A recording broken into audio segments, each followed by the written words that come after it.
Quand Deradji affabule pour maquiller le défaut d'histoire de l'Algérie.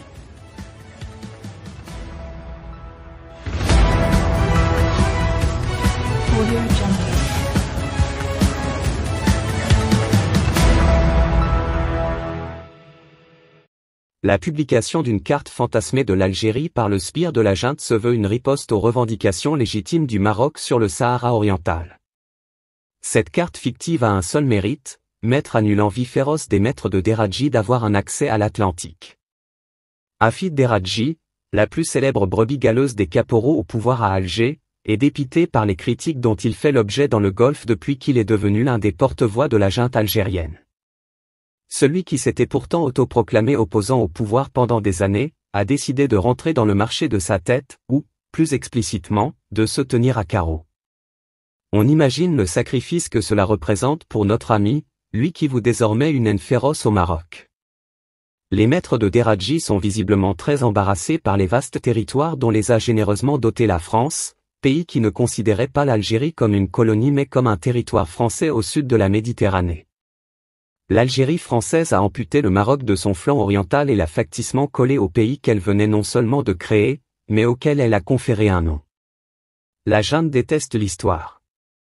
Elle n'en a pas interdit l'enseignement, mais tente de la contrecarrer par un narratif imaginaire qui, à force de répétition, pourrait s'imposer aux Algériens comme une vérité pseudo-historique. À ce sujet, l'agence officielle APS, étant de plus en plus étiquetée comme une fabrique de fake news, il fallait multiplier les sources du mensonge et même recourir à celles dont les secteurs d'activité se situent à milieu de la chose politique.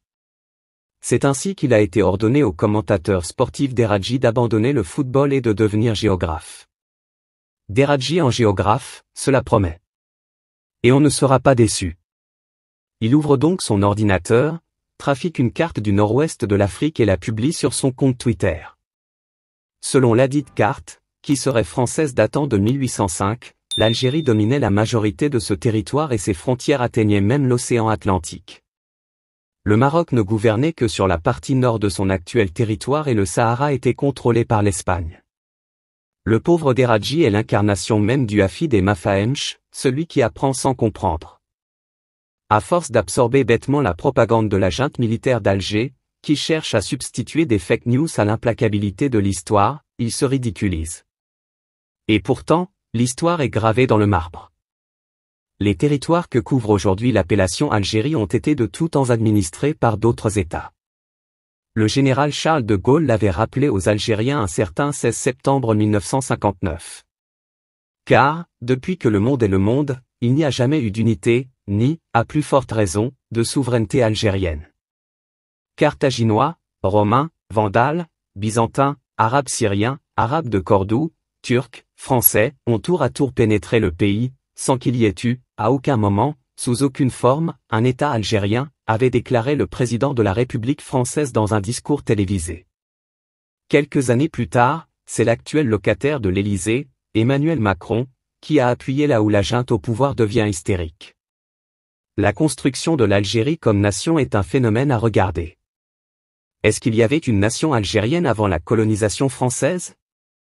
Ça, c'est la question, a lancé le président français, le 30 septembre 2021, lors d'un déjeuner à l'Élysée en l'honneur de 18 jeunes issus de familles qui ont vécu la guerre d'Algérie. En effet, avant les Français, la partie nord de l'actuelle Algérie n'était qu'une mosaïque de quelques comptoirs sur la mer, tous sous régence ottomane de 1587 jusqu'à 1830. Quant à l'immense région dite Sahara orientale, la France a amputé territorialement le Maroc afin d'agrandir l'Algérie, alors composée de 3 départements français. Ce que le commentateur sportif Deradji doit savoir, c'est que l'appellation même d'Algérie a été décrétée par le maréchal Soult en 1837. Autrement dit, c'est un Français qui a baptisé ce territoire coincé entre deux nations, la marocaine et la tunisienne, et sans doute qu'il n'a même pas égorgé de mouton le jour bienheureux de ce baptême. Hafid, avant 1837, il n'existait pas d'Algérie et encore moins la carte grossière, fantasmée par un pouvoir honteux de son défaut d'histoire. La publication d'une carte fantasmée de l'Algérie par le sbire de la junte se veut une riposte aux revendications légitimes du Maroc sur le Sahara oriental. Cette carte fictive a un seul mérite, mettre à nu l'envie féroce des maîtres de Deradji d'avoir un accès à l'Atlantique.